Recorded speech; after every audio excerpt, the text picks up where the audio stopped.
வணக்கம். தினம் ஒரு டிஷ் நம்பர் 14 மஷ்ரூம் பிரியாணி பண்ண போகிறோம். லாக்டவுனில் நம்ம ரெஸ்டாரண்ட் போக முடியாத நிலையில் இருக்கும்போது வீட்டிலேயே அதை எப்படி செய்யலாங்கிறது தான் இந்த வீடியோவில் நீங்கள் பார்த்து தெரிஞ்சுக்க போகிறீங்க. முதல்ல வந்து நான் எங்கள் வீட்டுக்கு தேவைக்கு நாங்கள் ஒரு 5-6 பேர் சாப்பிட்றதுக்காக நான் 2 டம்ளர் அளவுக்கு பாஸ்மதி ரைஸ் எடுத்துகிட்ருக்கேன். அதை நல்லா ஒரு தடவை 2 தடவைன்னு கழுவி ஒரு 1/2 hour ஊற வச்சுருங்க. அது 1/2 hour ஊறுனா பாஸ்மதி ரைஸ் வந்து சீக்கிரமாக வெந்துடும். அதுக்காக அப்படி செய்கிறோம். மஷ்ரூமை நல்லா கழுவிட்டு நான் இப்போ இந்த மாதிரி ஷேப்பில் நான் கட் பண்ணுறேன். சில பேர் துண்டு துண்டாக சின்னதாகவும் கட் பண்ணிக்கலாம், தப்பு கிடையாது. ஒவ்வொருத்தரோட வீட்டில் எப்படி அந்த கட்டிங் ஸ்டைலோ அதுக்கு தகுந்த மாதிரி நீங்கள் கட் பண்ணி எல்லாத்தையும் எடுத்து வச்சுக்கோங்க ஒரு பக்கம். அதுதான் நமக்கு மெயினான இன்க்ரீடியண்ட்டு. அப்புறம் ஒரு கடாயில் 2 ஸ்பூன் அளவுக்கு பட்டர், 2 ஸ்பூன் அளவுக்கு நார்மல் குக்கிங் ஆயில் போட்டுட்டு நம்ம இந்த மசாலா பொருட்கள், அதாவது பிரிஞ்சி இலை, பட்டை, அந்த நட்சத்திரப்பூ, அப்புறம் அதை ஏலக்காய், கிராம்பு, சோம்பு கொஞ்சம், இதெல்லாமே வாசனை பொருட்கள். இது எல்லாத்தையும் நல்லா பொரிய விட்டுருங்க. நல்லா வாசனை வர ஆரம்பித்தப்போ நம்ம பெரிய வெங்காயத்தை இப்படி நீல வாக்கில் கட் பண்ணி வச்சுருக்குறோம். அதையும் அதில் சேர்த்துட்டு அதை நல்லா எண்ணெயில் வதக்கிட்டே இருக்கும்போது நம்ம ஏற்கனவே எப்போதும் சொல்கிற மாதிரி தான் லைட்டாக சால்ட்டு சேர்த்துக்கிட்டிங்கன்னா அந்த வெங்காயம் சீக்கிரமாக வதங்கும். அந்த மாதிரி நல்லா வதக்கிடுங்க.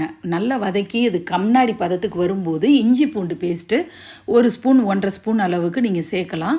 அது வந்து நீங்கள் ஃப்ரெஷ்ஷாக அரைச்சி சேர்த்திங்கன்னா நல்லாயிருக்கும். அதுக்கப்புறம் நான் பச்சை மிளகா கொஞ்சம் சேர்க்குறேன். ஏன்னா அந்த பிரியாணியில் பச்சை மிளகா டேஸ்ட்டு வந்து கொஞ்சம் நல்லாயிருக்கும். அதனால் அது ஒரு 2 கீரி போட்டுட்டு அடுத்தது நீங்கள் பியூரி, அதாவது இந்த டொமேட்டோ பியூரி, அந்த வந்து தக்காளியை வந்து நீங்கள் நல்லா மிக்சியில் அரைச்சி வச்சுக்கோங்க. 3 தக்காளி எடுத்துக்கோங்க. அடுத்து நான் வந்து காரப்பொடி, சில்லி பவுடர், அதாவது தனி மிளகாத்தூள் வந்து 2 ஸ்பூன் சேர்த்துருக்கேன். 2 ஸ்பூன் தனியாத்தூள், அதுக்கப்புறம் கரம் மசாலா 1 ஸ்பூன் சேர்த்துருக்கேன். இது வந்து எல்லாமே 6 பேருக்கு செய்கிறதுனால இந்த அளவு. நீங்கள் இதெல்லாம் கம்மி பண்ணி போட்டுக்கோங்க. தயிர் வந்து 1 கப் அளவுக்கு இதில் சேர்த்துடணும். இப்போ இது எல்லாம் நீங்கள் வந்து பெரட்டும் போது பேஸ்ட் மாதிரி ஆகிற அளவுக்கு நீங்கள் கொண்டு வந்துடுங்க. அதுக்கப்புறமா அரிசியை இதில் சேர்த்துருங்க. நீங்கள் இந்த வேலையெல்லாம் பண்ணுறதுக்குள்ளார 1/2 hour ஆகிருக்கும். அது அரிசி நல்லாவே ஊறி இருக்கும். அந்த அரிசியை நல்லா தண்ணியெல்லாம் இருத்துட்டு ட்ரெயின் பண்ணிவிட்டு அந்த அரிசியை வந்து இதில் சேர்த்து ஒரு கிண்டிடுங்க. அதை நல்லா ஒரு கொஞ்ச நேரம் கிண்டிட்டு அதுக்கப்புறம் தண்ணி சேர்க்கலாம். இப்போ நான் 2 டம்ளர் பாஸ்மதி ரைஸுக்கு 3 டம்ளர் தண்ணி, அதாவது 1 டம்ளருக்கு 1.5 டம்ளர் தண்ணி அப்படிங்கிற மாதிரி கணக்கு. ஸோ நீங்கள் உங்கள் வீட்டில் எவ்வளோ அரிசி எடுத்துக்கிறீங்களோ அதுக்கு தகுந்த மாதிரி தண்ணி சேர்த்துட்டு தேவையான அளவுக்கு சால்ட்டு போட்டு நீங்கள் மூடி போட்டு கொஞ்ச நேரம் அதை வேக வச்சுருங்க. அதுக்கப்புறம் கொஞ்சம் அது பபிள்ஸ் வந்துட்டு இருக்கும்போது புதினா இலையை ஒரு மீடியமாக வெந்ததுக்கப்புறமா நீங்கள் சேருங்க.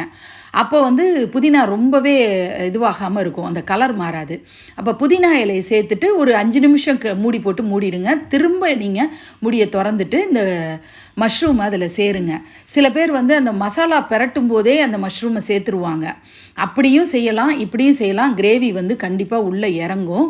ஸோ 2 பேர் எது வந்து உங்களுக்கு கம்ஃபர்டபுளாக இருக்கோ அப்படி செய்யுங்க. அவ்வளவுதாங்க.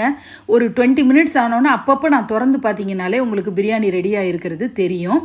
சில பேர் குக்கரில் வச்சிங்கன்னா மீடியம் ஃப்ளேமில் 2 விசில் வச்சா போதும். இது எல்லாத்தையும் கலந்து ஒன்றாவே கொட்டி கலந்துட்டு நல்லா மிக்ஸ் பண்ணிவிட்டு குக்கர் மீடியம் ஃப்ளேமில் விசில் வந்து 2 விசில் வந்ததுன்னா நல்லா குழஞ்சி, ஏன்னா பிரியாணி வந்து நமக்கு உதிரியாக இருக்கக்கூடாது, கொஞ்சம் குழைவாக இருக்கணும். அதே மாதிரி பக்குவத்தில் கரெக்டாக ரெடியாக இருக்கும். ட்ரை பண்ணி பாருங்கள். தேங்க்யூ.